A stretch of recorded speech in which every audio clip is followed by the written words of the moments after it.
रात बनी। तो ये है अपने रामनिवास जी का घर आ रहा। बैठ जाओ आराम से। तो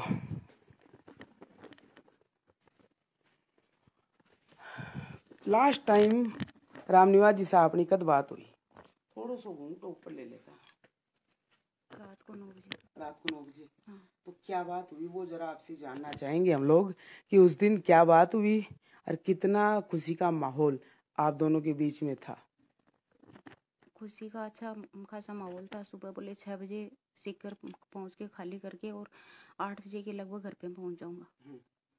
और वैसे कुछ घर के लिए सामान ले रखा था और सुबह जल्दी से जल्दी मैं आ जाऊंगा और 8,000 रुपये मेरे को इनाम में मिलेंगे। अच्छा। 6 बजे से पहले खाली करने। अच्छा।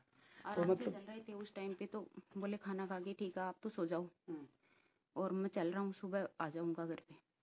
तो जब ये हादसा हुआ उस वक्त शायद उसी गाड़ी में आपके लिए भी पेपर आया होगा रीट का, क्योंकि आप भी रीट का पेपर देने गए थे। हाँ, मैं भी रीट का पेपर देने गई थी। तो आपका सेंटर वो कहाँ आया था? रिंगस आया था। हाँ। क्या? तो आपको ये हादसा हुआ ये कब पता लगा? मेरे को सुबह पता लगा 8 बजे। तो उसके बाद में भी आपने कलेजा कठोर करके पेपर दे के आए आप? कठोर क्या करके, मेरे को तो यहाँ से 2 दिन तो बेहोशी की हालत में ऐसे, फिर डॉक्टर वगैरह बुला के ऐसे बोला अटेंड तो करो आप। तो जबरदस्ती घर वालों ने, मेरे जेठ जेठानी, वो बोले ऐसा करने से क्या होगा, अब इंसान तो गया लेकिन फिर भी जो कुछ है इतना पढ़ा है पहले का, क्या पता कुछ हो ही जाए सिलेक्शन वगैरह। क्योंकि जाने वाला तो चला गया घर का मुखिया, लेकिन अब बच्चे के लिए तो आपको कम से कम मेहनत करनी होगी। तो कुछ बातें और हैं। लास्ट टाइम कब आए थे घर? लास्ट टाइम 10 जून को गए थे यहाँ से घर से। उसके तो बाद लगभग 3 महीने से ऊपर का समय हो गया है। हाँ। तो गाड़ी चलाते उनको कितना वक्त हो गया? इस सेठ की गाड़ी चलाते वक्त तो लगभग 12 महीने के लगभग हो गए। तो 11-12 महीने। 11-12 महीने हो गए। हाँ। तो अमूमन जो भी ड्राइवर रहता है वो 3-4 महीने से आता है। तो सैलरी वगैरह भी 3-4 महीने की एक साथ ही घर पे देके जाते हैं, क्यों हर महीने शायद नहीं भेज पाते हैं कोई भी कारण से। हाँ सही है वो। तो आपको लास्ट टाइम उन्होंने सैलरी है वो कब भेजी थी? वैसे लास्ट टाइम सैलरी की तो ये है कि जैसे कभी कितने भेजती है, वो फिक्स सैलरी वैसे नहीं भेजते थे। जो बन पड़ता हाँ। था वो भेज देते थे। तो अभी जो मतलब हादसा हो के आज लगभग 15 दिन होने को आ गए हैं, लेकिन आज तक कोई नेता नांगला या जो भी कोई जनप्रतिनिधि है या कोई भी राज्य सरकार का नुमाइंदा कोई भी आपके घर पे आया ढांढस बंधाने के लिए? फिलहाल तो कुछ भी ऐसा कुछ है नहीं। कोई भी नहीं। नहीं। तो अब घर की परिस्थिति है वो तो हम भी देख पा रहे हैं और आपके तो सामने है।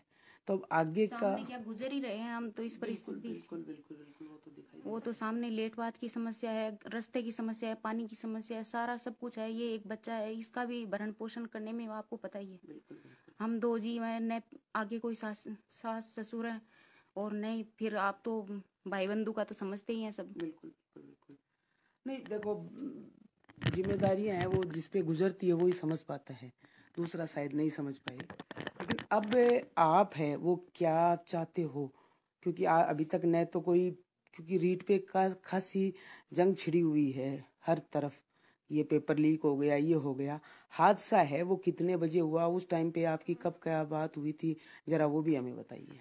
अब हादसे का तो पता नहीं, लेकिन मैं बोल रही हूँ लास्ट 9 बजे बात हुई थी। 11 बजे मैंने कॉल किया, उन्होंने अटेंड नहीं किया, तो मैं बार बार कॉल नहीं करा। मैंने सोचा कि सुबह में आ रहे हैं तो चल रहे होंगे, क्या पता कोई ट्रैफिक वगैरह है। तो सुबह में फोन करा तो पुलिस वाले ने उठाया, बोला कंटेनर पलटी हो गया। अच्छा। उसके बाद मैंने घर वालों को फोन किया, इधर उधर बातें होने लग गई। बाद में तो माहौल मतलब धरती है नीचे से खिसक चुकी थी तब तक, फोन आने तब तक। हाँ। तो अब है परिवार में आजीविका का साधन है वो क्या है आपके पास? हमारे पास तो फिलहाल कुछ भी नहीं है आजीविका का साधन। बेटा है वो कौन सी में पढ़ता है वो भी जरा? बेटा 7th क्लास में पढ़ता है। और कहाँ पे पढ़ता है? गुड्डा जीपीएस स्कूल में। अच्छा। तो स्कूल वालों की तरफ से कुछ आपको सहायता का या फिलहाल कुछ? कोई सांत्वना नहीं है स्कूल की तरफ से। स्कूल की तरफ किसी की तरफ से कुछ भी नहीं है फिलहाल तक। हाँ, 26-27 लाख स्टूडेंटों के लिए जो पेपर कलकत्ता से लेके सीकर तक चले थे, उस आदमी को इनाम ये मिला है कि उसने अपनी जिंदगी दांव पे लगाई, खो दी, और हमारी दोनों की जिंदगी भी बर्बाद हो गई। पीछे से हम किसी लायक, कुछ भी करने लायक नहीं बचे। बिल्कुल बिल्कुल। तो जो भी हैं ये सुन रहे हैं तो एक बार इस घर की परिस्थिति देख लें, क्योंकि जो हुआ है परिवार के साथ बहुत बुरा हुआ है। ना भगवान किसी के साथ ऐसा करवाए। बाकी ये वही राम निवास जी की धर्मपत्नी है जिनका रीट का पेपर ले के आ रहे थे कलकत्ता से, और जो भी ट्रक कंटेनर पलटा इनके हस्बैंड है उसमें। तो अब मांग है परिवार की, क्योंकि परिवार में 2 ही आप सदस्य हो, आजीविका का कोई आपके पास साधन नहीं है।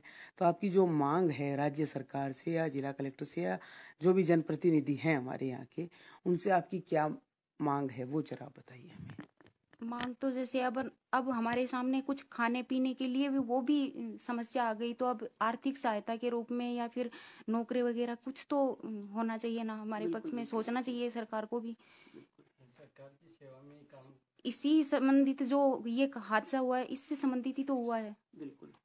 तो फिर जब एक इंसान कमाने वाला है वो ही ऐसा कर देगा, वो ही उसके साथ ही ऐसा गलत हो जाएगा, तो फिर पीछे वाला परिवार। बिल्कुल, क्योंकि इस एग्जाम से काफ़ी लोग हैं जो बच्चे हैं जो टीचर बनेंगे आने वाले समय में, और आपको भी यही चाहेंगे कि राज्य सरकार नौकरी दे न दे, लेकिन आप अपने रीट के पेपर में उत्तीर्ण हो और आगे अपना परिवार का पालन पोषण अच्छे से कर पाओ। हाँ, ऐसा तो होना ही चाहिए, क्योंकि जो दुखों का पहाड़ था वो परिवार पे उसकी तो हमसे भरपाई जिंदगी भर भी नहीं होगी, लेकिन हम कैसे, जैसे बच्चे का पेट भरण पोषण करना है, इसकी जिंदगी को बनाना है, हम भी तो कैसे तो खड़े होंगे ना फिर। बिल्कुल बिल्कुल बिल्कुल। तो अपने लायक ही नहीं बचे। और मुद्दा ये भी तो नहीं, चाहे तो वैसे सरकार की सर्विस में थे भाई, गवर्नमेंट का माल ही लेके आ रहे थे, वैसा अगर कोई कर्मचारी होता है सरकार का, उनको तो तुरंत इमीडिएट कैसे ध्यान देते हैं वो। ये भी तो एक मान्य, तो एक्चुअल में पहले तो इनका ये बहुत सबसे बड़ा सरकार का गलती है। इतना बड़ा एग्जाम का रीट के पेपर थे, बिगर सिक्योरिटी के ये लोग गाड़ी भेजे कैसे? इनको एक्चुअल भेजना नहीं चाहिए, क्योंकि ये ऐसा छोटा मोटा काम रहता है, कितने लोगों की जिंदगी का भविष्य है इस पे। बिल्कुल बिल्कुल बिल्कुल। इनको कम से कम पूरा सिक्योरिटी के साथ अगर ये होता तो आज ये अनहोनी नहीं होती थी। बिल्कुल बिल्कुल। और ड्राइवर भी कलकत्ता से एक ही ड्राइवर है जो गाड़ी एक ही सिंगल, वो भी जितना टाइमिंग में पहुंचना है, पहुंचना ही है आपको, वो भी प्रेशर था सरकार का। बिल्कुल। और दूसरा, ये गाड़ी थी वो आपकी खुद की थी या किसी? नहीं, दूसरे की चलाते थे, दूसरों की गाड़ी चलाते थे। तो अभी दूसरे की जिसकी गाड़ी कंटेनर था जिसका, उसने कुछ आश्वासन दिया या कुछ भी नहीं दिया है, सैलरी वगैरह कुछ भी कोई किसी का भी आश्वासन नहीं है। तो उनका ट्रांसपोर्टेशन वालों का क्या कहना है? कुछ भी, किसी का कुछ भी, कोई नहीं खाने के लिए तैयार है, क्योंकि सैलरी वैलरी जो भी ड्यू थी या पीएफ वगैरह जो भी ड्यू था, अभी तक कोई कुछ भी नहीं बोल रहा, कोई भी कुछ बोलने के लिए तैयार नहीं। तो सर, जो भी है इस परिवार के साथ अनहोनी है वो हो चुकी है। ना तो अभी तक कोई सरकारी नुमाइंदा, ना कोई सरकार का बंदा, ना कोई कलेक्टर, ना कोई जो भी है, और जो भी नेते नांगले हैं वो सब चुनाव में खूब वादा करते हैं, लेकिन आज ये किसान परिवार, रियल किसान परिवार है, वो आपके सामने है। 2 से 2.5 बीघा जमीन है, परिवार में कोई कमाने वाला नहीं है, और घर में हर ओर आंसू ही नजर आ रहे हैं। आगे अब देखना होगा क्या होता है, लेकिन अभी तक जो हुआ है वो इस परिवार के लिए दुखद है। बाकी ये राम निवास जी के साले हैं, वो अब आए हैं, उनसे भी थोड़ा जान लेते हैं। शादी को कितना साल हो गया बहन की शादी को? 10-12 साल हो गए। 10-12 साल हो गए। तो जॉब वगैरह जो भी ये ड्राइवर थे, तो अब ट्रांसपोर्टेशन कंपनी है, ना कोई राज्य सरकार है, ना कोई नेता नांगले, किसी और से कोई आश्वासन नहीं मिला है? नहीं सर, अभी तक कुछ नहीं मिला। और सबसे बड़ी ताजुब की बात है कि ये हादसा होने के बाद में भी आपकी बहन ने रीट का एग्जाम दिया है। बिल्कुल सर। तो हौसले तो इन्होंने भी काफी रखे हैं सर। राजनीति मेन बात तो ये है सर कि जब कंटेनर पलटी खाया था, तो उसमें अब फिलहाल में बातें ये हो रही हैं कि जैसे मान लो लोग ये बातें कर रहे हैं कि सर ये उसमें कोई राजनीतिक हाथ है, इसमें ऐसा हो गया वैसा हो गया, पेपर की मामले इसको एसओजी को उसको जांच के लिए भी सौंपा है। तो ये चीजें गलत हो रही है सर। हालांकि सारे की तो बात बहुत अलग है, उन लोगों का मतलब कमेंट्स ही कुछ अलग है। बिल्कुल।